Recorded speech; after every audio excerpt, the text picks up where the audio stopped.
तेजस्विनावधीतमस्तु मा विद्विषावहै। ॐ शान्ति शान्ति शान्तिः।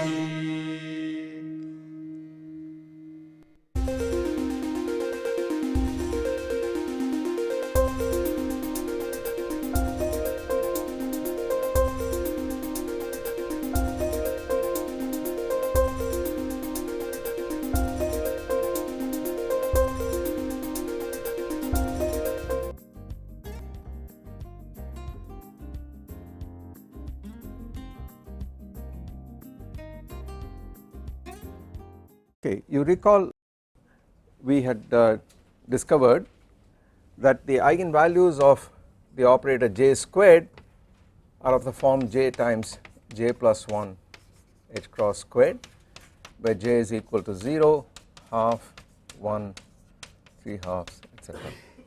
Those were the allowed values for j squared, and similarly for any component j3 the eigenvalues were h cross m, where m is equal to minus j minus of j minus 1 dot dot dot j minus 1 j, 2j plus 1 values.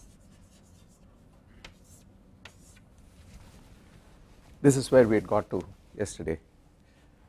The way we constructed these states was to point out that j squared could also be written in the form Na plus Nb over 2 times Na plus Nb over 2 plus 1 h cross squared, where Na and Nb are the number operators for two independent simple harmonic oscillators, which can therefore take on the values 0, 1, 2, 3, etc. And the relations we had were j equal to Na plus Nb over 2, where these are the eigenvalues of these number operators, and m equal to the eigenvalue of j3 apart from h cross.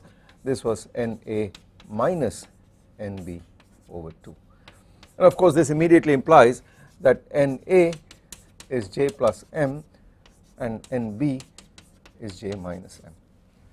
This much is obvious, that you have quantization of the eigenvalues of j squared and of j3, and that the values of m are bounded by those of little j and run in integer steps from minus j to plus j, and this is the origin of the 2j plus 1 kind of degeneracy which you are familiar with in other contexts.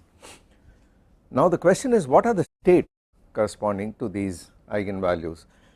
Of course you could construct these states very easily by starting with the harmonic oscillator states. The harmonic oscillator, in the space of the harmonic oscillator number operator states, remember we had for a single harmonic oscillator we had abstract ket vectors of this kind such that a dagger a acting on this n gave you n times n. These were the states in that Hilbert space, normalizable states. Now we have two oscillators, and therefore one should really write these state vectors as Na comma Nb to show that there are really two independent oscillators, and you must have an eigenvalue specified for each one of these guys. So I will just simply use this notation Na comma Nb to write the abstract state vector corresponding to these number operator states. The states we are interested in are angular momentum states labeled by a particular j and a particular m, and the notation used for it is j comma m. This says j squared acting on it gives you h cross squared j times j plus 1, and j3 acting on it gives you mh cross times the same state. Now this of course is the same as Na equal to j plus m and Nb equal to j minus m. They are really the same state, it is just that either I could work in terms of j and m, or I could work in terms of Na and Nb, and in the angular momentum problem obviously little j and little m are the relevant variables. I will use the same notation for both of them. Now of course you could start with a state NA equal to 0, NB equal to 0, that is the ground state, and if you want to construct a state which has NA and B, then the way to do this is to take this state and operate on it with B dagger to the power NB, A dagger to the power NA, and the normalizations are root NA factorial, root NB factorial, and if you recall this was in fact the state NA NB. For a single oscillator, I recall to you that if you took this and you did A dagger to the power n and you normalized it, you got n, ket vector n. Yes. Operator acting on Both these ket vectors. I mean, that's actually two ket vectors. This is actually two ket vectors. So the question is, what do I mean by this? What I mean is direct product of these two Hilbert spaces. So the idea is the following. It's a good question. The idea is there exists for the oscillator A Hilbert space HA which has states in it, and this has states which are labeled by NA 0, 1, 2, 3 etc., and that forms a Hilbert space by itself. For the other oscillator there is another Hilbert space HB, and this is labeled by, this is spanned by these vectors. These form a basis in this Hilbert space, so they span the space, they are linearly independent and so on. Similarly for the other oscillator, in its Hilbert space of states, this forms a basis here. Operators A dagger and so on act on states in this space, and operators B dagger etc. act on states in this space. What I have in mind here is the direct product of these two states, of these two spaces. So I have HA, this is called the direct sum of this. This is the Hilbert space H which says take one member from here and one member from there and form a state here, yeah, and that is spanned by the following set of states: NA direct product NB.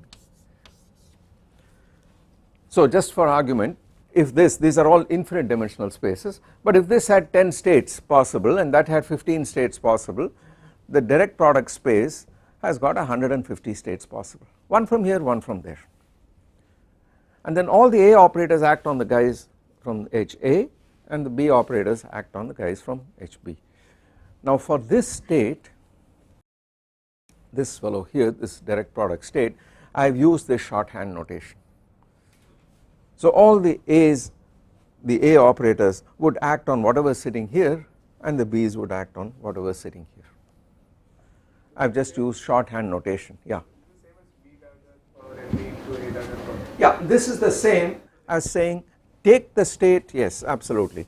This thing is the same as saying take A dagger to the power NA acting on the state 0 in its space, in the space A, let me denote it in this fashion, and take the direct product of this with deep B dagger to the power NB acting on the vacuum or the ground state in that space, and that state is what I have called NA comma NB, and that is this, apart from the normalization factors. The word direct product is also sometimes called the tensor product or the Cartesian product. It is a very straightforward concept when you have it says that these are completely independent of each other, so the total number of states is just the product of these two states. Just like the plane is the direct product of R and R, every point on the plane is labeled actually by two coordinates x and y. So x is an element of the reals, y is an element of the reals, and these ordered pairs are elements of these are elements of R2, but that is just R cross R. It is like saying take a real line, take any point on it, and at every point you associate another line with it so that you can have a coordinate in that direction. Then you go to the next point and then you associate a line with it and so on, and you have the plane by doing this. So the plane is just the direct product, the Cartesian product of R cross R. Okay. It is in the same sense that I have used this notation here. Okay. So I know that if I operate in this fashion on this state, I end up with Na Nb. So the question is, how do I find J comma M? Jm is found by taking the vacuum state, the 0 comma 0 state, this fellow here. So Na equal to 0, Nb equal to 0.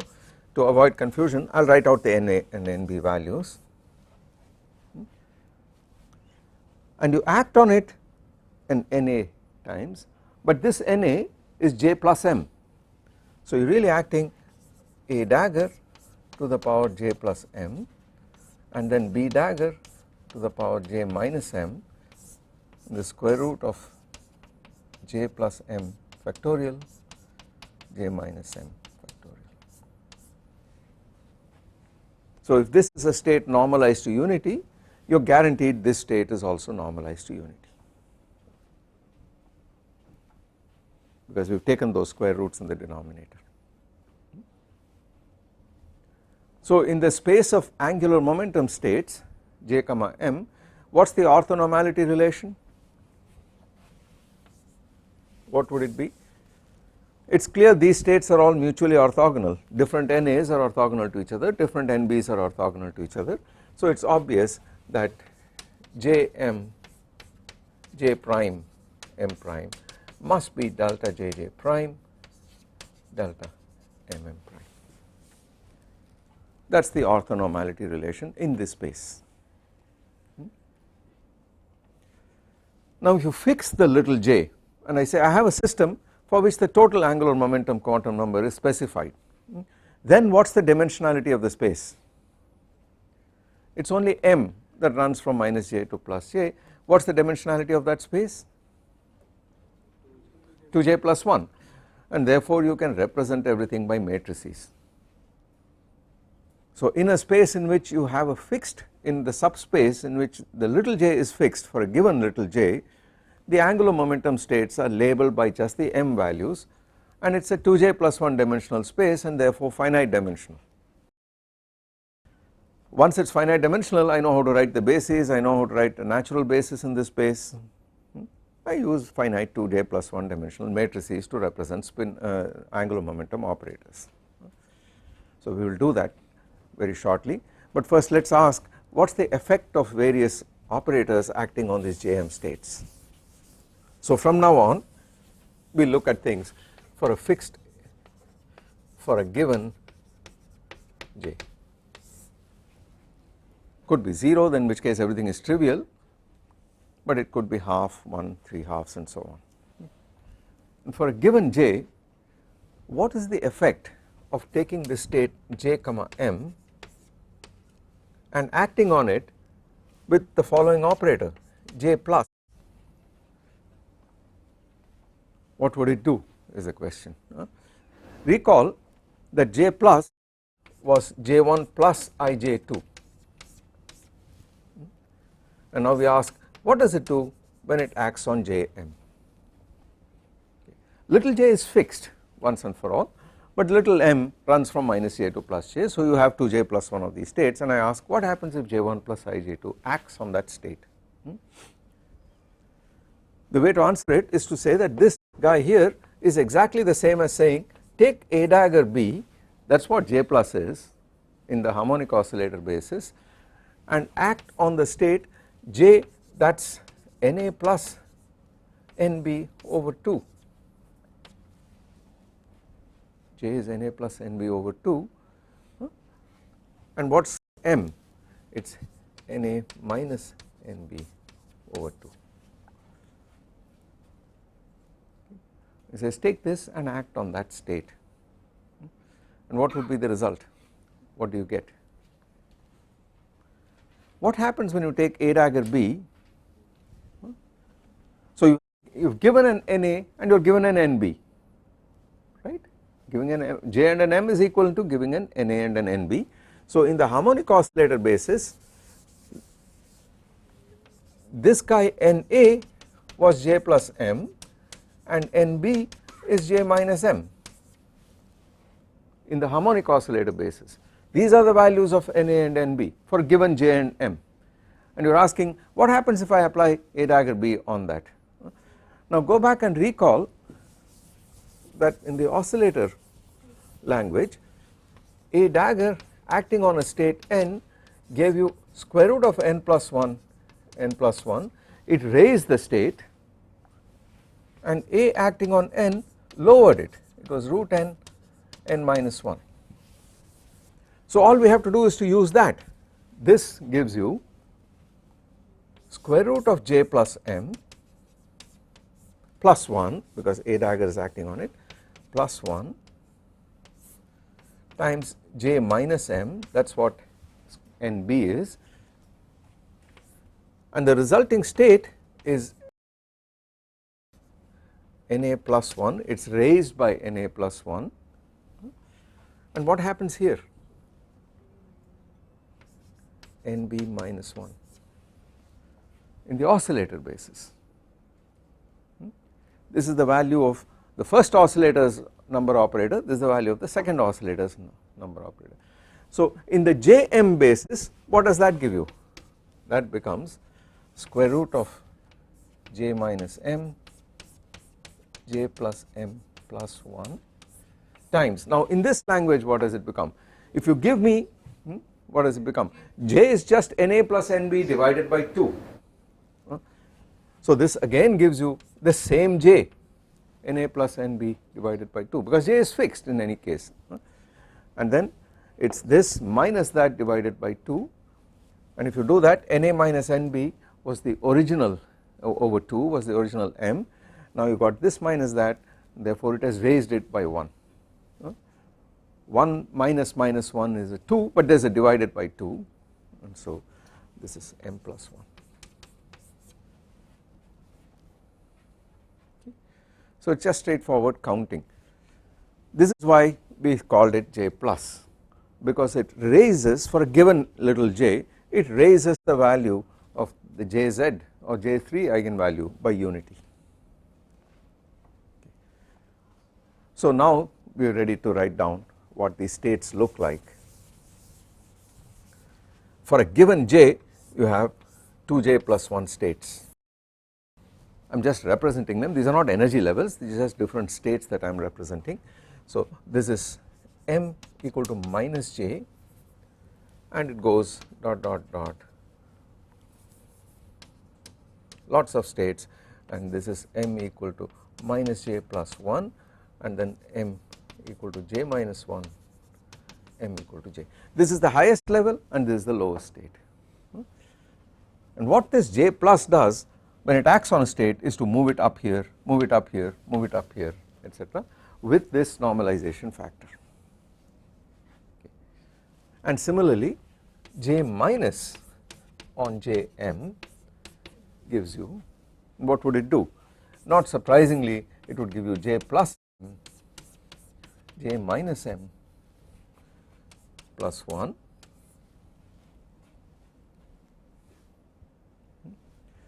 multiplied by J minus 1.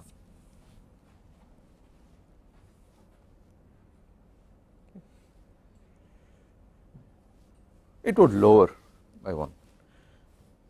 Now just as in the harmonic oscillator case, we had a ground state such that A acting on 0 was 0, you could not go below that, but you could raise it up all the way to infinity. Here you do not have that freedom, the number of states is bounded from below and from above.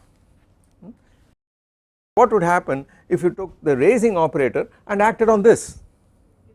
You should get 0 because it cannot go up anymore, but this corresponds to m equal to j. So you must have j plus on jj must be equal to 0, and is that true? If I put m equal to j, this is gone, it is finished, it can't raise it up anymore. Similarly, if I took j minus and acted on the lowest state, it can't go any further, and if j equal to minus m, this has gone to 0 anyway. So j minus on j minus j equal to 0, and these two states, this fellow and this fellow, are called the stretched cases.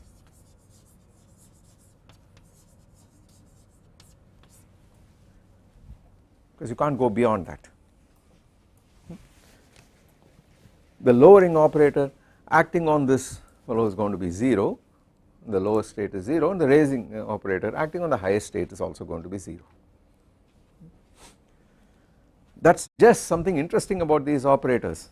For a fixed value of j, if I start here, apply j plus, I go here, apply j plus, keep going, and you apply j plus here, you should get 0.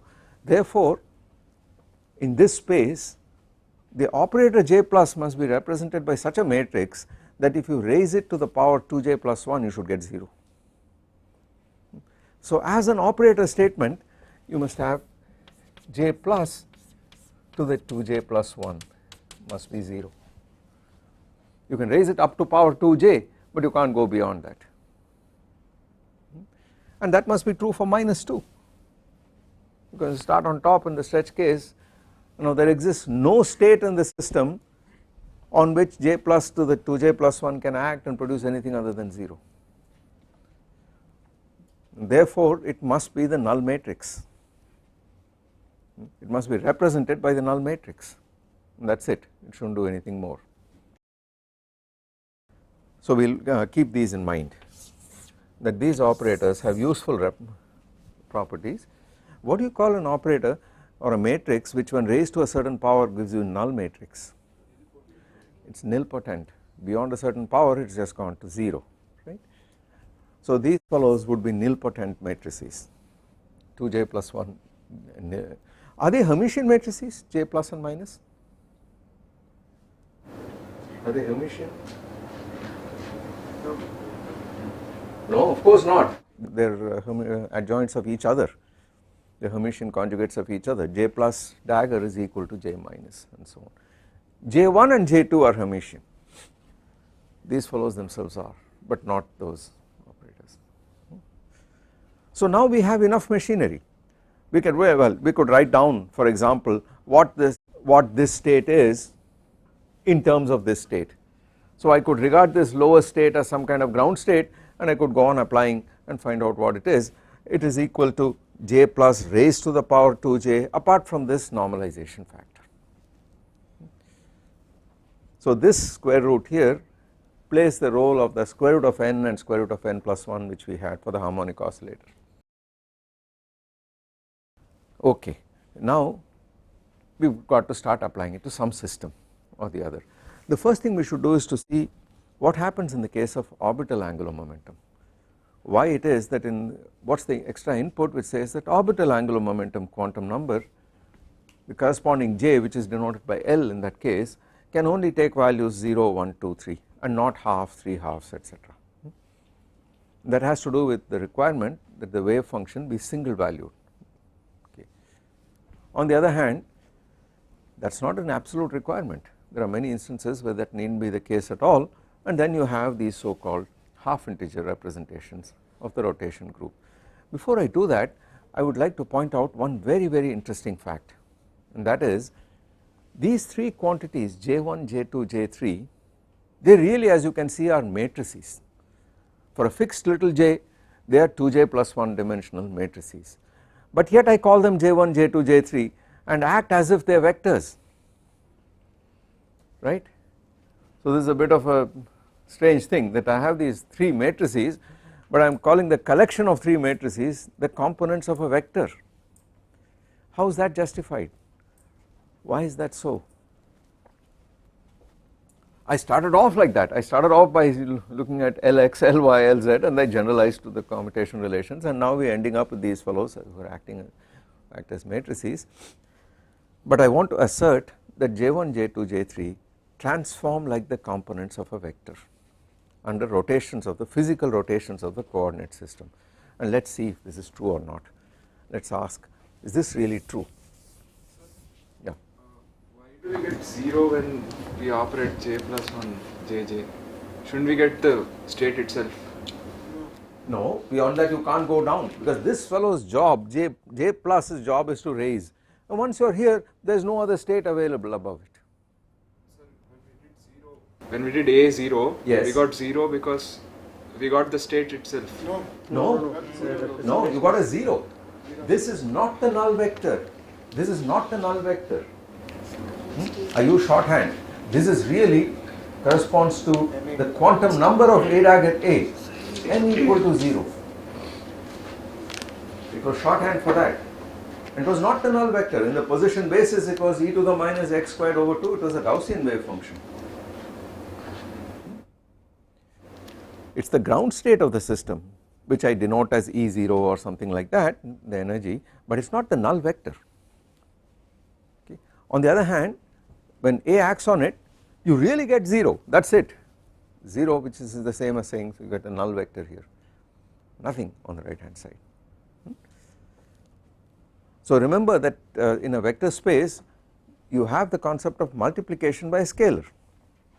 And there exists a null vector which when added to anything gives you nothing else, it gives you the same vector as before.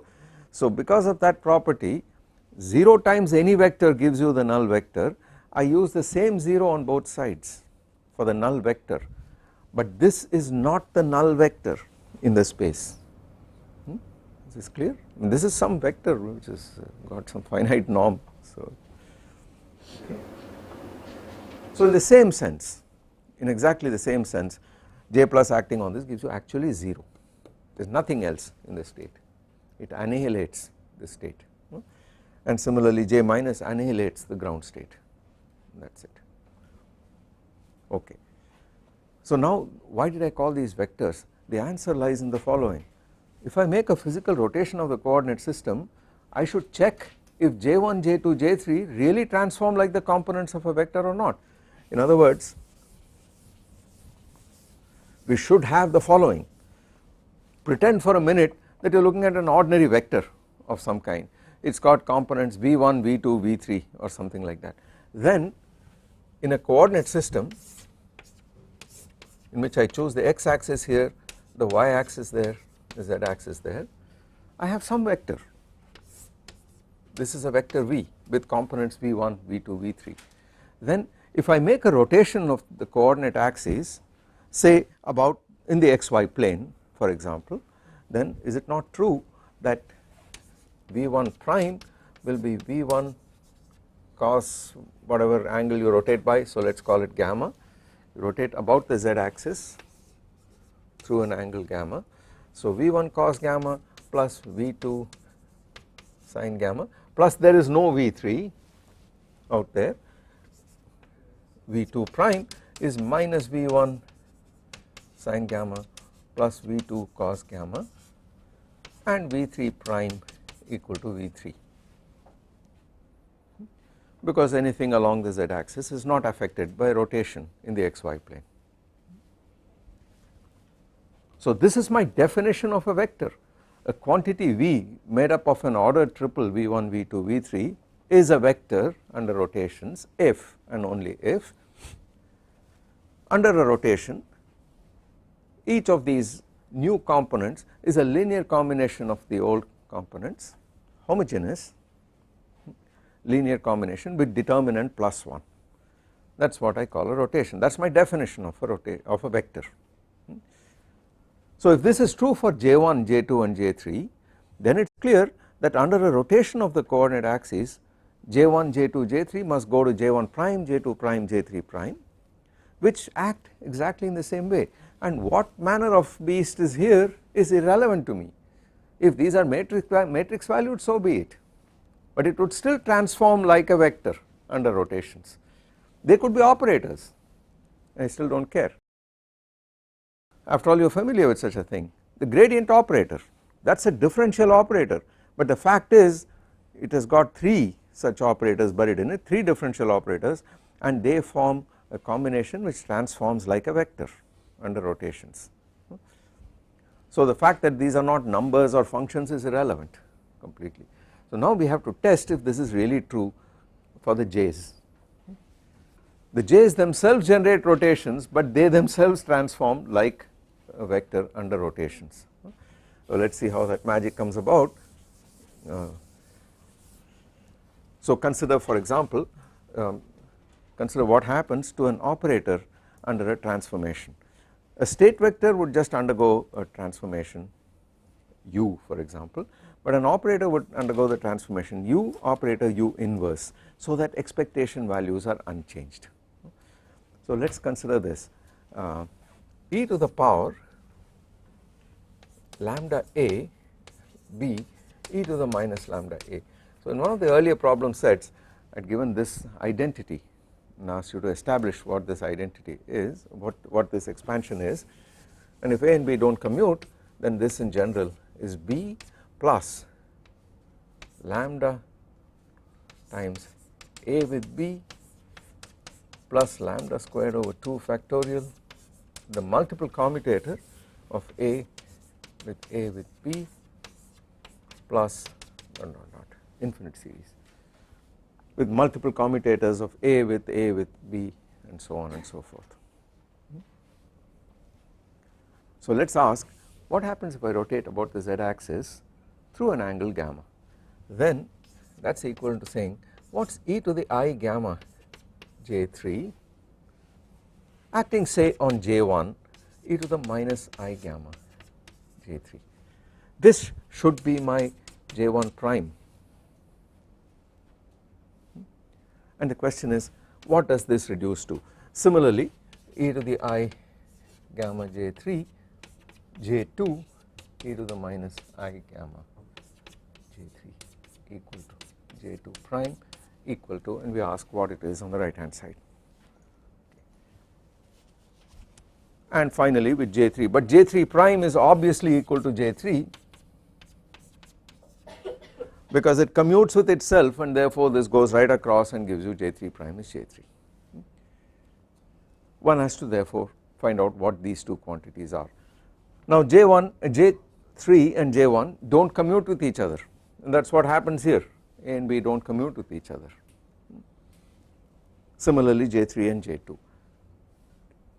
One has to therefore apply this formula in which the operator a is j3 and the operator b is j1. The commutator of j3 with j1 is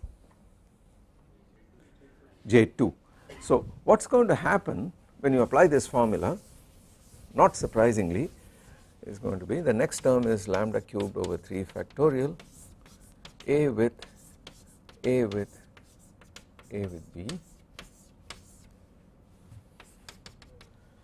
This is where tech comes in useful, because if you forget one of the brackets it immediately gives you an error signal and then you hunt to find out where you left out the bracket.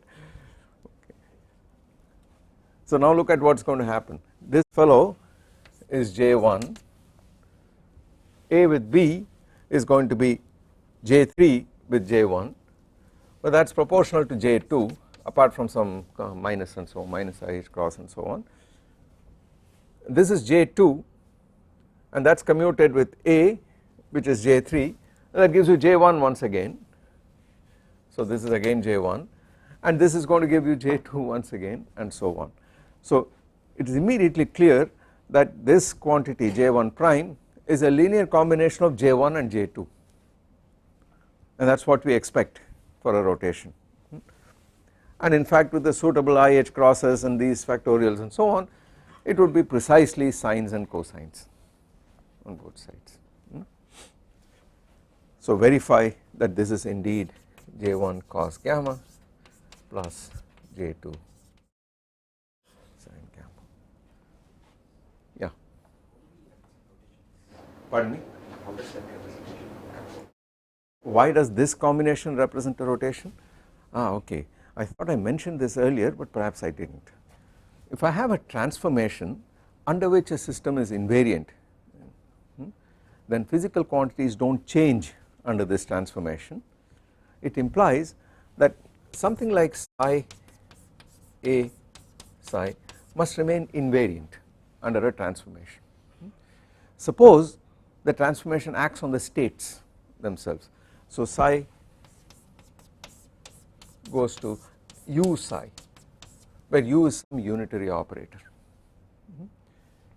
Then this fellow, if I take the active viewpoint and say that the passive viewpoint and say the states change or the distribution changes, then this would be equal to psi u dagger A u psi. So it would say take this state and sandwich A in between. But I could also take the active viewpoint and say that it is the operator that changes and the states do not change, in which case A goes to A prime, where A prime is precisely this. But since u is unitary, it is u inverse AU, and that is exactly what I used here. So I sort of, yes, I have tacitly taken the active viewpoint and said the physical operators, the observables change, and they would change in this rule. So this is the way rotations are represented, and this thing here is in fact proof now that these J's transform like the components of a vector. They themselves generate transformations, they generate rotations, but what it acts on depends on the object you are looking at always. How do I represent a rotation about some axis in 3-dimensional space? If I want to act on points in 3-dimensional space, what would I do? I want to act on physical points in 3-dimensional space.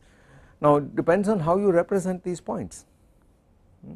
If you choose to represent them by a column vector with the x1, x2, x3 as components, then the rotation is represented by a 3×3 orthogonal matrix with determinant +1. On the other hand, I choose to represent it by some other means like a vector with an arrow or something like that, then a rotation is represented by something else altogether, right. So the actual rotation is e to the power I, the rotation generator j, and then n, j dot n theta. This is my general representation of a rotation of the coordinate system.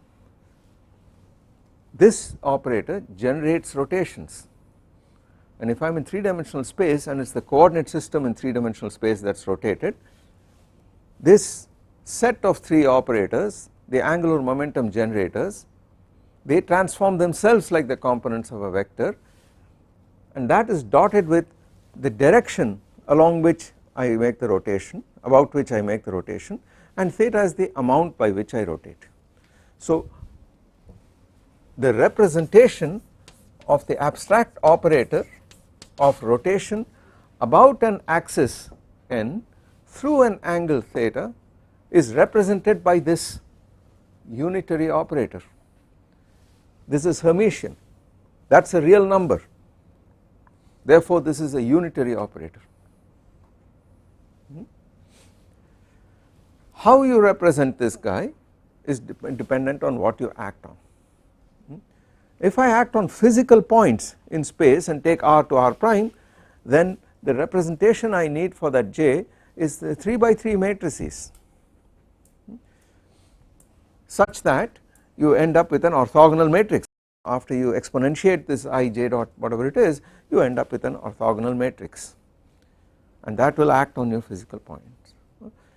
On the other hand, a rotation of the coordinate system induces a change in the states of the system, does not it? After all, suppose I am describing a quantum mechanical particle and its state is given by a ket vector psi, and now I suddenly change the coordinate system, that would show up in the action from this psi gets taken to some other vector in general. What vector? This depends on the dimensionality of psi, how I write the representation of whatever acts on it. What I can say is that this operator would act on it, and I need a unitary representation of this rotation of the same dimensionality as the dimensionality of the Hilbert space, so that it acts on it and gives you another vector possibly. So depending on what I represent, what abstract transformation acts on, the representation of that transformation differs, but it is the same physical transformation always. We will see that in 3-dimensional space there is another interesting way of writing ordinary vectors. Ordinary points in 3-dimensional space need not be written as a column vector x, y, z. You could write it in some other way. We are going to do that and very shortly, and then you have a very deep connection between rotations and a unitary group SU2, and that is important to understand because we want to understand what are fermions, what are bosons, and so on. So is this clear that any physical transformation of the coordinate system, say you go from a right handed to left handed, or you rotate it, or you translate it, or something like that, would be represented by an abstract operator of some kind. The actual representation of this unitary operator would depend on the object you are going to act on. Yeah. What sense is that rotation? Which axis is that rotation? We don't care. We don't care. So if you fix your coordinate system to start with, some coordinate system, and then I come along and say I rotate about this direction in the plane perpendicular to this axis, this was my initial orientation, and that is the angle of rotation theta, then that is represented, that is this rotation here, and the question is how do I represent this rotation? How do I distinguish between gamma and minus gamma? Like, okay, I have to adopt a convention. I have to tell you now rotation in the counterclockwise sense, a positive sense is positive angles and so on. So I have to prescribe to you what the range of this gamma is. Is it minus pi to plus pi, or is it 0 to 2 pi, and so on. That is a matter of detail eventually. I will come back to this and we will talk about the properties of how to represent these angles. What is the way of representing this n and this theta, and what is the range of this n and theta, what is the space in which this n and theta live, and so on. We will come back to the very important question, we will get back to this. But I wanted to appreciate this point right away, that if you start with coordinates and it goes to some r prime, in general it could be even more general, I start with in some frame with r and t and it goes to some r prime t prime, this transformation induces transformations in the states of a quantum mechanical system in general, and the way these states transform depends on the way this transformation is represented in the Hilbert space of states. So this is why representations become completely crucial. Okay. So now let me do the following. We are going to do several representations of the rotation group, one of them for angular momentum operators, the orbital angular momentum, acting on physical wave functions, functions of r theta phi, for example. We will have to see what happens there. The other thing we are going to do is to look at a given value of little j and ask what do rotations look like in this space, how do they transform, how do they act, and so on. Let me do the second problem first because it is a little easier, it does not involve differential operators. So let us look at the simplest case and ask what do the angular momentum operators look like, because once we have an explicit representation then things become much easier to visualize. So let us look at the case j equal to half, very important crucial case. The most trivial value of j is 0, of course there is nothing to represent, everything is a one dimensional representation, because 2j plus 1 is just 1 in that case and you get nothing. Under rotations you get scalars become scalars, nothing happens.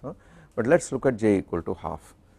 So we are looking at a system whose total angular momentum squared has the only possible value is h cross squared half times half plus 1. This is the famous spin half problem. It turns out that particles like the electron, the proton, the neutron for instance have a property called intrinsic angular momentum. Even in the rest frame of the particle there is an angular momentum. It is clear this is not classical, because all the angular momentum you are used to thinking about is about some axis or a point and there is a physical rotation, but that is not true, because for point particles like the electron you still have associated an angular momentum, an intrinsic angular momentum, even in a frame in which the linear momentum of the electron is 0. Therefore this is beyond classical concepts, but it is like the charge or the mass of the electron. This property is an intrinsic property, there is an angular momentum, and experiments have shown us that the value of this angular momentum quantum number corresponds to little j equal to half. So we will take that for granted and see what its consequences are. This implies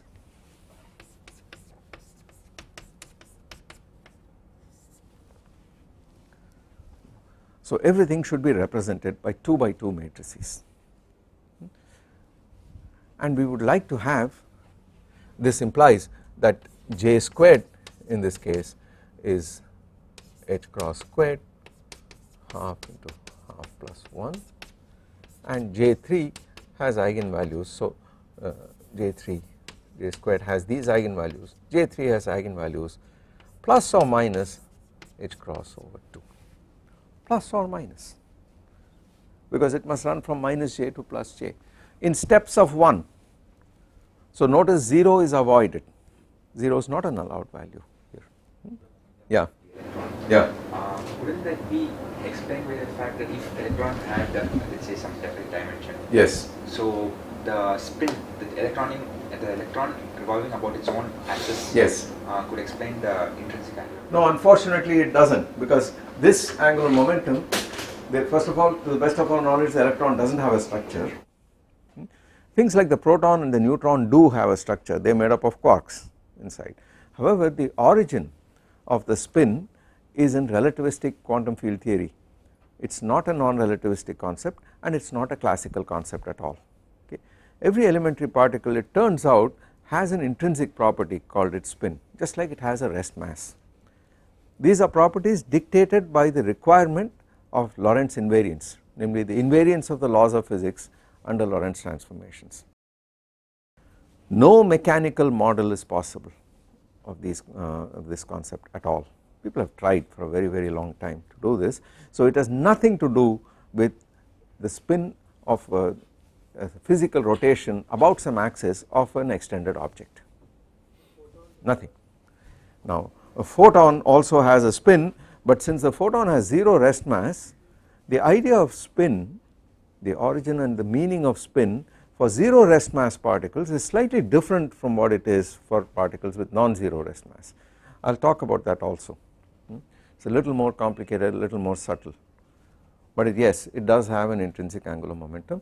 The spin quantum number for a photon, it is denoted by s without a vector instead of little j, that happens to be 1 for a photon, and for an electron or proton or neutron it happens to be half. So let me even write that down.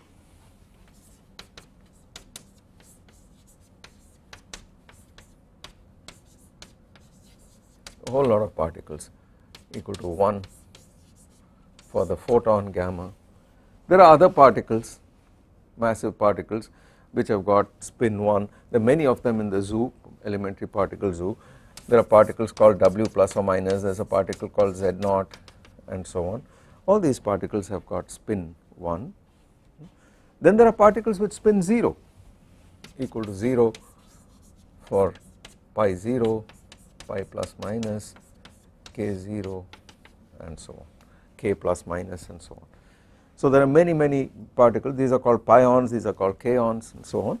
These elementary particles have all got spin 0. Actually we know now that these are not elementary particles in that sense, they are made up of quarks themselves, but the electron is an elementary particle, so is the neutrino,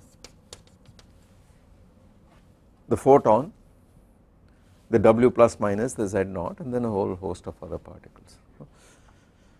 All the particles we know of are broken up, particles with non-zero rest mass are broken up into quarks and leptons.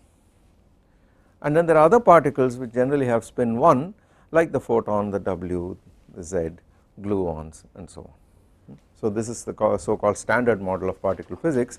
I will come back and talk about this a little bit afterwards. Okay. But right now I want to emphasize again and again, the spin of an elementary particle is in no way associated with any mechanical motion. In fact, for particles of non-zero rest mass, they happen to have, when they have non-zero spin quantum number, they have an intrinsic angular momentum even in the rest frame, even when p is 0.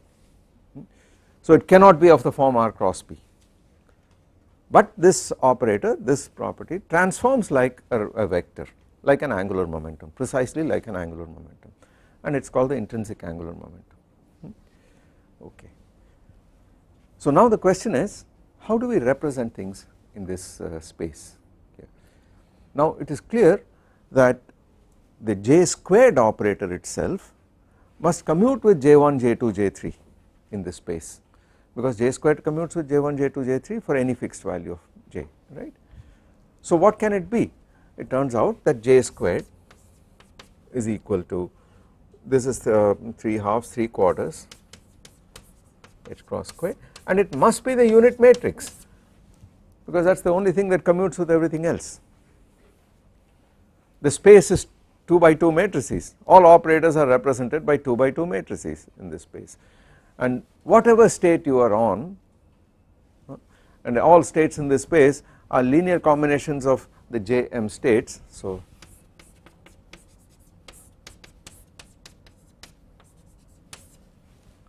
the set of these Jm states is a set of these possibilities, and this is just equal to half half and half minus half.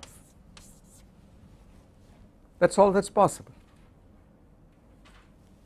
J3 is either plus half H cross or minus half H cross, that is it. Since little j is also fixed, one uses a little shorthand for this. I also write this as spin up and spin down. Very picturesque, but it does not have anything to do with things spinning. So in case you ever heard that the electron has spin plus half when it is spinning counterclockwise and minus half when it is spinning counterclockwise, please put that out of your mind, because you only have to look at it from below in order to revert whatever you said earlier. So that is total nonsense. I presume at some stage this nonsense has been spouted, right? Hoary traditions of education in this country, you are told there is something called the Dirac theory of the electron, which says that if it is going this way it is plus half, it is going this way it is minus half. This is not a classical concept at all. For convenience, these states I call up and down in this fashion.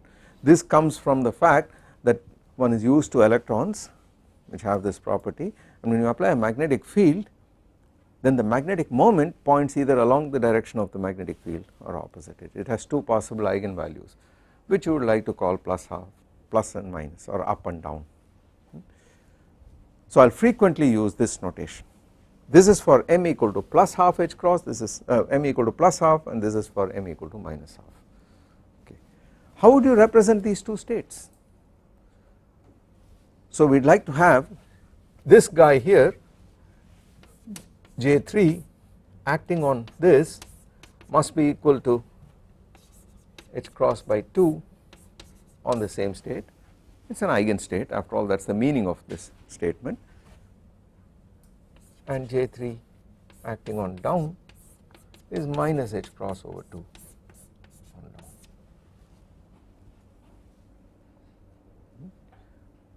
And these two states must be orthogonal to each other.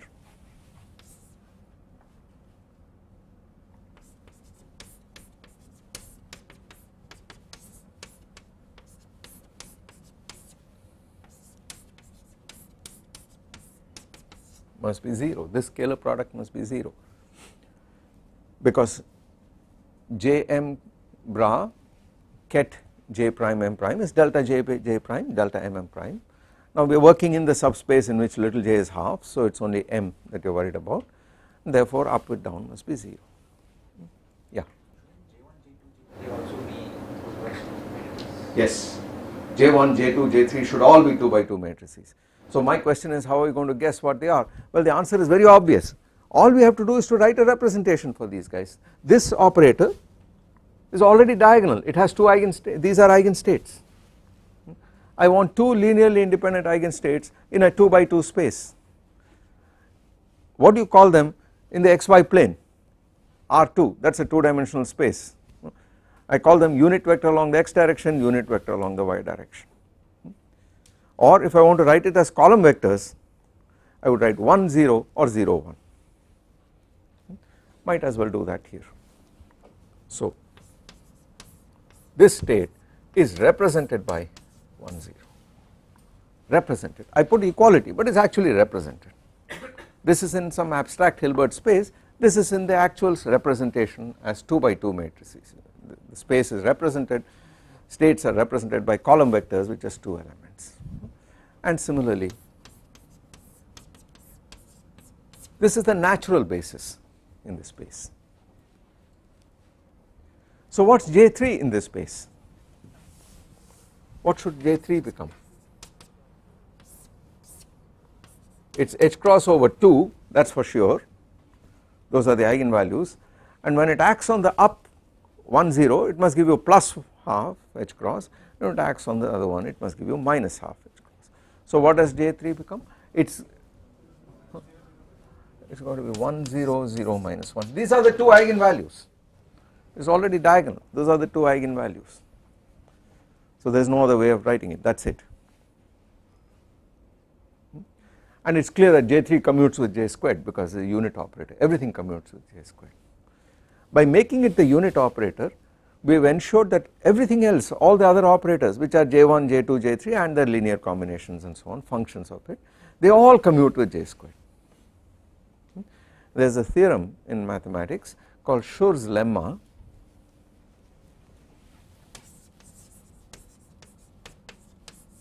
very important theorem, which says that if you work in a subspace like this, with roughly in this context it says, if you fix little j and work in the 2j plus 1 dimensional subspace, then any operator which commutes with all the operators in that space, all the matrices, must be some multiple of the unit matrix, can't be anything else. It is a very powerful theorem. By the way, the operators J1, J2, J3, the abstract angular momentum operators, formed what is called a Lie algebra, in this case the Lie algebra of the rotation group, and the operator J squared, which was a function of J1, J2, J3, commuted with all the generators. Any operator in a Lie algebra which commutes with all the generators of that Lie algebra is called a Casimir operator. So this guy here is a Casimir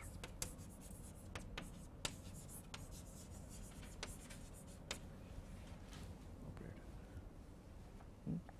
for the rotation group for this algebra. The number of Casimir operators, in this case just one, is called the rank of the algebra. The number of Casimir operators for the rotation and the Lie algebra of rotations, the angular momentum Lie algebra, is just 1, the rank is 1. So you are guaranteed that there is nothing else. So that question should have arisen in your minds.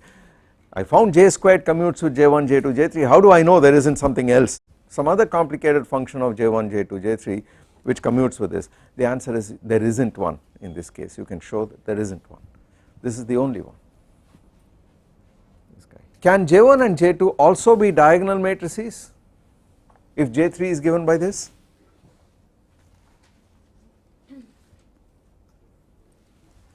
No, because they do not commute with J3. Two diagonal matrices commute with each other,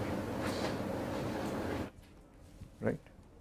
Two diagonal matrices will commute with each other. So clear immediately that J1 and J2 are not diagonal matrices in this representation, only J3 is.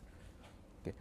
Of course we could have changed the representation so that any particular component of J is diagonal and everything else is not, but that is not, we have chosen J3 already and that is it.